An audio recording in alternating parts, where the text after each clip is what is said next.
Hey everyone, this is Mason from FilterGrade. No matter how steady your hands are, your handheld footage will always be at least a little bit shaky.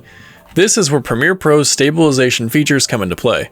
In this video, we'll be talking about how to stabilize footage and a few additional tricks around image stabilization.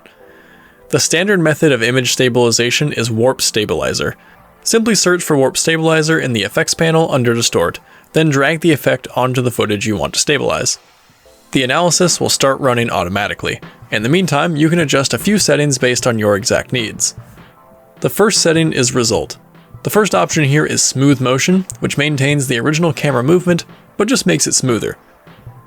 The second option is No Motion, which attempts to remove all camera motion entirely. It is recommended to use the first method if you're walking or panning with the camera, and the second option if you're aiming at the subject the entire time and don't move the camera much. For example, if you're filming an entire concert stage at a wide angle, but handheld. The subject needs to be in frame the entire time, or the no motion stabilization will not work. The next setting is Smoothness. This determines how much of the camera motion is stabilized. The higher the value, the more stable the image will be. However, a higher amount will require more cropping. This is only enabled for smooth motion. Next, there is Method. This specifies what operation will be used for stabilization. Subspace Warp is the default, and utilizes any and all tracking data available to stabilize. However, you can reduce the amount of data used by choosing one of the other options. These include Perspective, Position Scale and Rotation, and just Position. The Framing option determines how the edges appear. By default, the footage will be stabilized, cropped, and auto-scaled. This will output a completed video clip that is stabilized and ready for use. Some of the other options will output a video clip with moving edges, which show the work that is done but leaves the cropping to you. You can also synthesize the edges, which will attempt to fill the blank space left from the stabilization with content from earlier and later frames. Here are some tips for recording footage that you plan on stabilizing later. Wide shots work best for stabilizing because there is less motion and blur to process. Footage with a shallow depth of field is also best. Warp Stabilizer does not deal with blur very well, whether it's motion blur or blur from depth of field. A clear shot will make it easier for Warp Stabilizer to determine perspective and depth. Now let's talk about using Warp Stabilizer to create camera movement.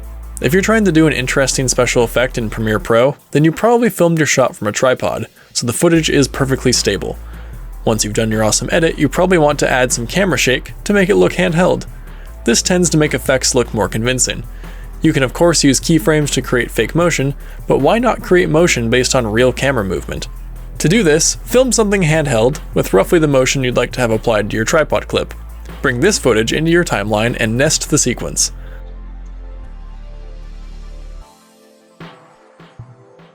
Apply Warp Stabilizer to the nested sequence. Now open that nested sequence and cover the handheld shot with your tripod footage. Go back to the nested sequence, and you will see that your tripod footage has taken on the motion properties of your handheld movement. You can adjust the settings of the Warp Stabilizer if it's not to your liking, but do not reanalyze or you will lose the stabilization data. Essentially what is happening here is that the Warp Stabilizer moves and scales your original footage to make it stable. When that footage is replaced by an already stable clip, it applies that same motion to it, essentially creating an inverse of whatever handheld motion you recorded. That's all about stabilization in Premiere Pro. If you have questions about stabilization or anything to add to this conversation, let us know in the comments below.